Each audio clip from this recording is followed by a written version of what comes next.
Students, आज की video में हम फर्स्ट ईयर की कंप्यूटर साइंस का चैप्टर नंबर 2 देखेंगे। प्रीवियस वीडियो में स्टूडेंट्स हमने लॉजिकल ऑपरेटर्स तक सारा कवर किया था। जितने भी शॉर्ट क्वेश्चन बन रहे थे वो सारे हमने कवर किए। तो नेक्स्ट स्टूडेंट्स जो आगे जितने भी टॉपिक्स आ रहे हैं तकरीबन वो शॉर्ट क्वेश्चन उसमें से बनते हैं। तो वो शॉर्ट क्वेश्चन मैंने यहाँ पे बना दिए। आप शॉर्ट क्वेश्चन को जो है वो नोट डाउन करें और इनको हम अभी पढ़ते हैं। स्टूडेंट क्वेश्चन है what is expression in Python.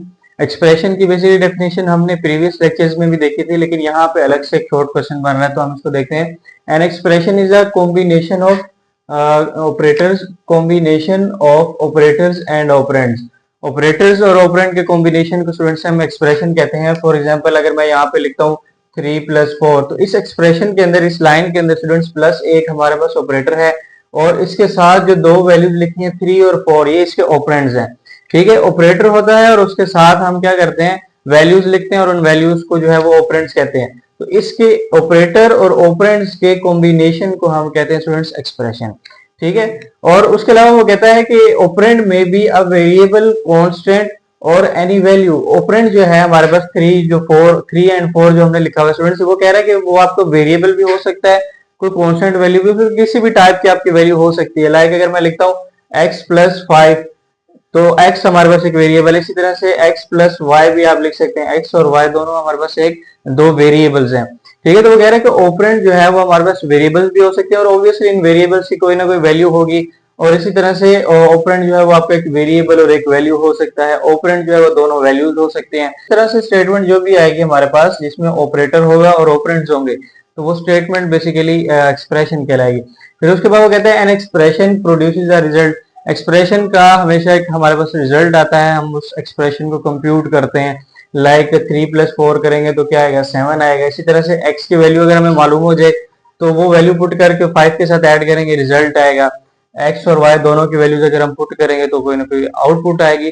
तो वो कहता है कि एक्सप्रेशन हमें कोई ना कोई रिजल्ट दे रहा होता है, फाइनल रिजल्ट मिलता है हमें एक्सप्रेशन से। ठीक है, इसको हम एक्सप्रेशन कहते हैं। उसके बाद एग्जांपल देखें आप, 3 × 4 है, 3 × 4 करेंगे तो क्या आएगा, 12 आएगा। ऑब्वियसली इस एक्सप्रेशन को अगर हम सोल्व करेंगे तो हमारे पास एक आंसर आने वाला है, एक वैल्यू आने वाली है। इसी तरह से एक एक्सप्रेशन के अंदर एक से ज्यादा ऑपरेंड्स भी हो सकते हैं। लाइक यहाँ पे हमारे पास पैरेंथेसिस है और पैरेंथेसिस के अंदर प्लस लिखा हुआ है, मल्टीप्लाई है, एक से ज्यादा ऑपरेटर है और ऑब्वियसली इसके हमारे पास ऑपरेंड्स भी हैं। तो इसको अगर हम सोल्व करेंगे इस एक्सप्रेशन को तो इसके आंसर आने वाला है, इसका आउटपुट आने वाला है। 3 + 4 करने से 7 आएगा। इसी तरह से मल्टीप्लाई बाय 2 है, इसको सोल्व करेंगे तो 14 आएगा। तो एक्सप्रेशन को सोल्व करके हमने एक रिजल्ट प्रोड्यूस कर लिया।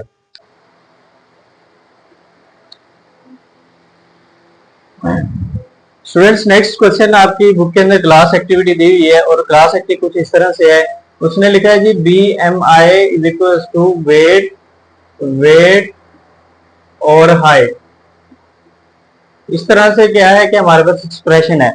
ठीक है, इसमें अगर हम देखें तो 3 वेरिएबल्स हैं, BMI एक वेरिएबल है, वेट है और हाइट है। अगर हमें वेट और हाइट की वैल्यू मिल जाए तो क्या हम इससे BMI कैलकुलेट कर सकते हैं? ऑब्वियसली कैलकुलेट कर सकते हैं। मैथ में भी हम इस तरह के क्वेश्चन सॉल्व करते हैं। तो स्टूडेंट वो कहता है कि क्या है कि वेट और हाइट की वैल्यू आपने यूजर से लेनी है। अब यूजर से कंप्यूटर के अंदर, पाइथन के अंदर वैल्यू लेने का तरीका हमने पढ़ा हुआ है कि यूजर से वैल्यू लेने के लिए हम इनपुट फंक्शन का यूज करते हैं। लाइक ये देखिए, इनपुट लिखते हैं, पैरेंथेसिस के अंदर आपने जो भी लिखना है वो हम इस तरह से लिख देते हैं। तो इनपुट फंक्शन का यूज करते हुए आपने वेट की वैल्यू लेनी है और वेट की वैल्यू हमारे पास केजी में होनी चाहिए, इसलिए मैंने साल लिख दिया वेट इन केजी। ठीक है, तो इस तरह से अगर हम लिखते हैं आपने, अब आपको यूजर से वैल्यू लेने का तरीका नहीं आता तो आप प्रीवियस वीडियो के अंदर जा सकते हैं, प्लेलिस्ट के अंदर वो वीडियोस मौजूद हैं कि हम किस तरह से यूजर से वैल्यूज लेते हैं और इनपुट फंक्शन का क्या काम होता है। तो हम इस तरह से वेरिएबल बनाते हैं, इक्वल्स टू लिखते हैं, देन इंट का फंक्शन चलाते हैं। इंट क्यों चलाते हैं ये भी बताता हूं आपको। उसके बाद हमने इनपुट फंक्शन लगाना है और इनपुट फंक्शन की ब्रैकेट के अंदर आप इस तरह से कुछ भी इंग्लिश में सेंटेंस टाइप कर सकते हैं। तो ये इनपुट फंक्शन बेसिकली आपका यूजर से वैल्यू ले रहा है। मतलब जिस तरह से हम कैलकुलेटर के अंदर वैल्यू एंटर करने की यूजर को ऑप्शन मिलते हैं, इसी तरह से यूजर अपनी मर्जी से क्या करेगा कि कोई भी वैल्यू एंटर करेगा और वो वैल्यू हमारे इस वेरिएबल वेट के अंदर स्टोर हो जाएगी। ठीक है, उसके बाद हमें हाइट की वैल्यू चाहिए और हाइट की वैल्यू वो कह रहा है कि आपकी मीटर में होनी चाहिए। तो हाइट की वैल्यू भी हम सेम लेंगे, इनपुट फंक्शन की मदद से इनपुट फंक्शन लिखेंगे। पहले तो आपने वेरिएबल बनाना है, वेरिएबल लिखा, इक्वल टू लिखा, एंड देन फ्लोट फंक्शन लिखा एंड देन इनपुट फंक्शन। अब ये इनपुट फंक्शन क्या करेगा, हमारा यूजर से वैल्यू लेगा। अब यूजर कुछ भी टाइप करेगा और वो वैल्यू हमारी हाइड के अंदर स्टोर हो जाएगी। अब स्टूडेंट्स यहाँ पे देखिए दो फंक्शंस लगे हुए हैं, एक इंट फंक्शन और एक फ्लोट फंक्शन, तो कि हमने इनपुट फंक्शन के ऊपर इंप्लीमेंट किया है। इंट फंक्शन क्या करता है, देखिए जब हम यूजर से वैल्यू लेते हैं हाइट के अंदर, तो फॉर एग्जांपल यूजर एंटर कर देता है उसकी हाइट है जी, उसकी वेट की अगर हम बात करें तो वेट की अगर वो वैल्यू एंटर करता है जी 65। अब 65 एक हमारे पास इंटीजर वैल्यू है, इंट वैल्यू है, जबकि हम इनपुट फंक्शन की वजह से कोई वैल्यू लेते हैं यूजर से तो वो वैल्यू स्ट्रिंग्स में आ रही होती है इस तरह से, ठीक है। स्ट्रिंग ऐसा डाटा होता है जिसके ऊपर डबल कोटेशन होती है और इंटीजर ऐसा डाटा होता है जिसके ऊपर डबल कोटेशन नहीं होती, ठीक है। तो अब वो वैल्यू बेसिकली हमारी स्ट्रिंग डाटा में आ रही है, तो हमें इस वैल्यू को कन्वर्ट करना है दोबारा से इंटीजर के अंदर। तो क्या करेंगे, इस इनपुट फंक्शन के ऊपर अगर हम इंट फंक्शन चला देंगे इस तरह से, तो ये वैल्यू दोबारा से इंटीजर डाटा के अंदर कन्वर्ट हो जाएगी। हमें स्ट्रिंग में नहीं चाहिए, हमें इंटीजर में वैल्यू चाहिए, नंबर्स हमारे इंटीजर्स होते हैं। तो वो क्या करेगा कि ये इंट फंक्शन हमारा इस वैल्यू को दोबारा से इंटीजर के अंदर कन्वर्ट कर देगा और वो वैल्यू हमारी वेट के अंदर स्टोर हो जाएगी। इसी तरह से हाइट जो होती है वो फ्लोट, उसके ऊपर फंक्शन लगा हुआ है। अब इनपुट फंक्शन की मदद से यूजर अपनी मर्जी से कोई भी वैल्यू एंटर करता है, फॉर एग्जांपल 5.9 एंटर कर देता है, तो अब 5.9 भी हमारी बेसिकली स्ट्रिंग में आ रही होती है। क्यों? इसलिए कि इनपुट फंक्शन जो है वो हमारा स्ट्रिंग वैल्यू देता है, स्ट्रिंग टाइप की डाटा देता है, ठीक है। तो हम क्या कर रहे हैं कि 5.9 के ऊपर इस तरह से अगर हमारा डबल कोटेशन आ रहा है तो हम उसके ऊपर अगर इनपुट फंक्शन के ऊपर फ्लोट फंक्शन रन कर देंगे तो ये दोबारा से वैल्यू हमारी कन्वर्ट हो जाएगी फ्लोट डाटा के अंदर, ठीक है। तो इस तरह से ये दो फंक्शन का काम है। इंट फंक्शन क्या करता है, स्ट्रिंग डाटा को इंटीजर में कन्वर्ट करता है, फ्लोट फंक्शन स्ट्रिंग डाटा को फ्लोट डाटा के अंदर कन्वर्ट करता है। सिंपल इनकी डेफिनेशन है। यूजर जो भी वैल्यू एंटर करता है स्टूडेंट्स, हाइट की वेट की करेगा तो वेट के अंदर स्टोर हो जाएगा, इनपुट इस इनपुट के अंदर करेगा तो हाइट के अंदर वैल्यू स्टोर हो जाएगी, ठीक है। अब सिंपल क्या होगा कि ये मैंने स्टेटमेंट लिख दी है, इस स्टेटमेंट को इस तरह से प्रोग्राम के अंदर आपने कन्वर्ट करना है। देखो हम डिवाइड का जो सिंबल है वैसे तो इस तरह से लिखते हैं मैथ के अंदर, लेकिन कंप्यूटर में हम ये वाला हमने पीछे अरिथमेटिक ऑपरेटर्स पढ़े हैं कि हाइट अपना डिवाइड के लिए हम ये वाला सिंबल इस तरह से यूज करते हैं डिवाइड ऑपरेशन के लिए। तो क्या होगा कि वेट की जो वैल्यू है वो यहाँ से वेट की वैल्यू आ जाएगी, हाइट की वैल्यू यहाँ से आ जाएगी।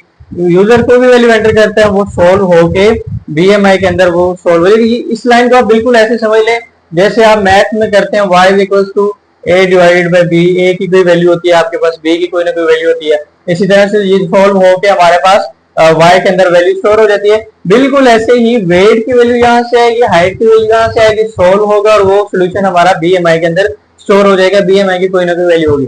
अब बीएमआई एक वेरिएबल है और उस वेरिएबल की वैल्यू हम आउटपुट में देखना चाहते हैं, तो हम क्या करेंगे, आउटपुट में देखने के लिए आपको पता है कि हम प्रिंट फंक्शन का यूज करते हैं। इस बीएमआई को सिंपल आप प्रिंट फंक्शन के अंदर लिख लें, जैसे कि मैंने लिखा है यहाँ पे बीएमआई लिखा हुआ है, ठीक है। ये वाला वेरिएबल यहाँ पे लिखा हुआ है, उससे पहले डबल कोटेशन में लिखा हुआ है, डबल कोटेशन के अंदर your body mass index is. आपको पता होना चाहिए कि डबल कोटेशन के अंदर हम प्रिंट में जो भी लिखते हैं वो एज इट इज आउटपुट में आ जाता है। तो सबसे पहले लिखा हुआ है your body mass index is, इसकी अगर मैं आउटपुट लिखूं तो आउटपुट कुछ इस तरह से होगी। डबल कोटेशन में यहां से यहां तक लिखा हुआ है तो योर, ये वाला एज इट इज प्रिंट हो जाएगा, your body mass index is. अब देखें आगे डबल कोटेशन है, फिर कोमा लगा हुआ है, डबल कोटेशन खत्म हो गया, कोमा लगा बीएमआई। बीएमआई के ऊपर जो है वो डबल कोटेशन नहीं है, क्यों नहीं है? क्योंकि ये हमारे पास वेरिएबल है, वेरिएबल में आपने डबल कोटेशन नहीं लगानी होती। तो बीएमआई की जो भी वैल्यू होगी हमारे पास डिवाइड होने के बाद वो यहाँ पे बीएमआई की वैल्यू आ जाएगी। तो ये थी क्लास एक्टिविटी, आपने इसको इसी तरह से ये 4 लाइन का कोड आपने इसको लिखना है। नेक्स्ट क्वेश्चन है हमारे पास, what is operator precedence in Python. तो ऑपरेटर प्रेसिडेंस क्या होती है वो हम देखेंगे। याद रखिएगा स्टूडेंट, प्रेसिडेंस का मतलब होता है अहमियत देना, यानी कि ऑपरेटर्स को अहमियत देना।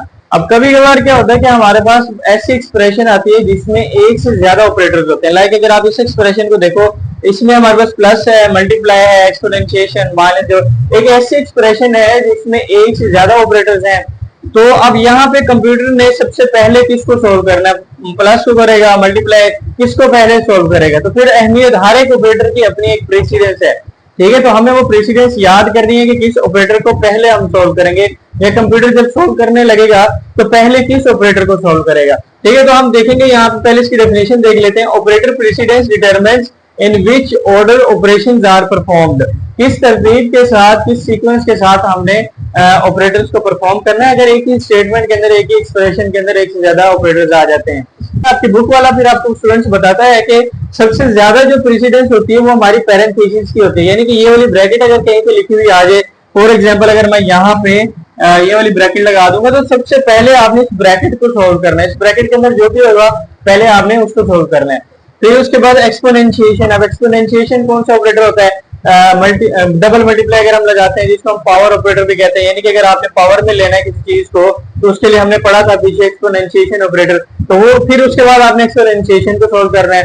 फिर उसके बाद मल्टीप्लीकेशन और डिवीजन और मॉडुलस, इन तीनों ऑपरेटर्स की जो प्रेसिडेंस है वो सेम है।